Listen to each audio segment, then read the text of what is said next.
ಅವರನ್ನು ಹೇಗಾದರೂ ಮಾಡಿ ಉಚ್ಚಾಟನೆ ಮಾಡಿಸಬೇಕು ಅನ್ನೋ ಕಾರಣಕ್ಕೆ ಇವತ್ತು ಉದ್ದೇಶಪೂರ್ವಕವಾಗಿ ಕಾಣಾಡದಂಥ ಶಕ್ತಿಗಳು ಹೈಕಮಾಂಡ್ಗೆ ತಪ್ಪು ಮಾಹಿತಿ ಕೊಟ್ಟು ಅವರನ್ನು ಉಚ್ಚಾಟನೆ ಮಾಡುವಂತ ಕೆಲಸವನ್ನು ಮಾಡಿದ್ದಾರೆ. ಇದರಿಂದ ಅವ್ರ ಬಿಜೆಪಿಯಿಂದ ಬಂಡಾಯ ಶಾಸಕ ಯತ್ನಾಳ್ ಉಚ್ಚಾಟನೆ, ಕೇಸರಿ ಪಕ್ಷದ ವಿರುದ್ಧ ಸಿಡಿದ ಪಂಚಮಸಾಲಿ ಸಮುದಾಯ, ಜಯಮೃತ್ಯುಂಜಯ ಶ್ರೀ ತೀವ್ರ ಖಂಡನೆ.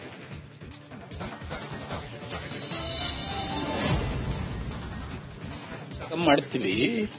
ಯತ್ನಾಳ್ಗೂ ನಮಗೂ ಒಬ್ಬರಿಗೂ ನಾವು ಹೋಲ್ಸಕ್ಕೆ ಆಗೋದೇ ಇಲ್ಲ. ಯಾವತ್ತೂ ಕೂಡ ಆ ಮಟ್ಟಕ್ಕೆ ನಾವು ಮಾತನಾಡ್ತಕ್ಕಂಥದ್ದು ಕೂಡ ಯಾವತ್ತೂ ಹೋಗಿಲ್ಲ. ಯತ್ನಾಳ್ ಬಳಿಕ ಮತ್ತಿಬ್ಬರು ಬಿಜೆಪಿ ಶಾಸಕರಿಗೂ ಸಂಕಷ್ಟ. ಸೋಮಶೇಖರ್ ಹೆಬ್ಬಾರ್ ನೆತ್ತಿ ಮೇಲೂ ತೂಗುಗತ್ತಿ, ಪಕ್ಷದ ತೀರ್ಮಾನಕ್ಕೆ ಬದ್ಧ ಎಂದ ಎಸ್ಟಿಎಫ್.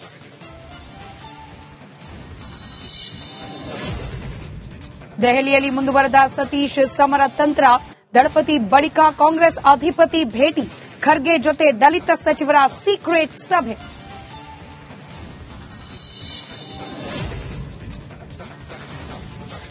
ಯತ್ನಾಳ್ ಉಚ್ಚಾಟನೆ ವಿರುದ್ಧ ಸಿಡಿದ ಫ್ಯಾನ್ಸ್, ವಿಜಯಪುರದ ಗಾಂಧಿ ಚೌಕ್ ಬಳಿ ಪ್ರತಿಭಟನೆ, ವಿಜಯಪುರದ ಶಾಸಕರ ನಿವಾಸ ಖಾಲಿ, ರಾಜೀನಾಮೆ ಪರ್ವ ಶುರು.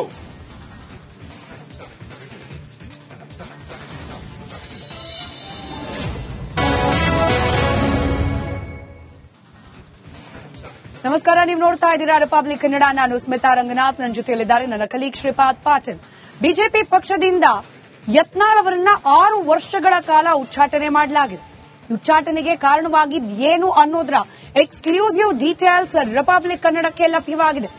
ಒಂದಲ್ಲ ಎರಡಲ್ಲ, ಬರೋಬ್ಬರಿ 9 ಕಾರಣಗಳು ಯತ್ನಾಳ್ ಅವರನ್ನ ಪಕ್ಷದಿಂದ ಉಚ್ಚಾಟನೆ ಮಾಡುವಂತೆ ಮಾಡಿದೆ.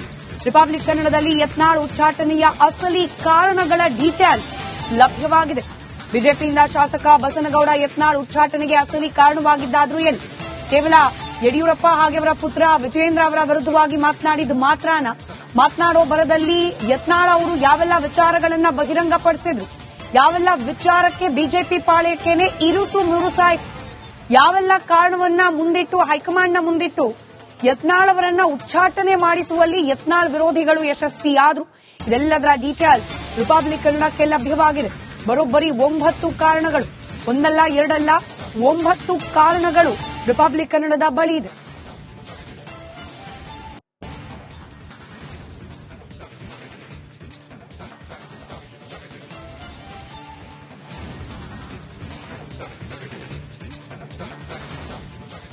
ಹಾಗಿದ್ರೆ ಮುಖ್ಯವಾಗಿ ಯತ್ನಾಳ್ ಅವರ ಉಚ್ಚಾಟನೆಗೆ ಕಾರಣ ಆಗಿರುವಂತಹ ಆ 9 ಅಂಶಗಳು ಯಾವುದು ಅನ್ನೋದನ್ನ ನಾವಿಲ್ಲಿ ಗಮನಿಸಬೇಕಾಗತ್ತೆ. ಈ ಕಾರಣಗಳ ಆಧಾರದ ಮೇಲೆ ಬಸನಗೌಡ ಪಾಟೀಲ್ ಯತ್ನಾಳ್ ಅವರನ್ನ ಪಾರ್ಟಿಯಿಂದ ಉಚ್ಚಾಟನೆ ಮಾಡಲಾಗಿದೆ.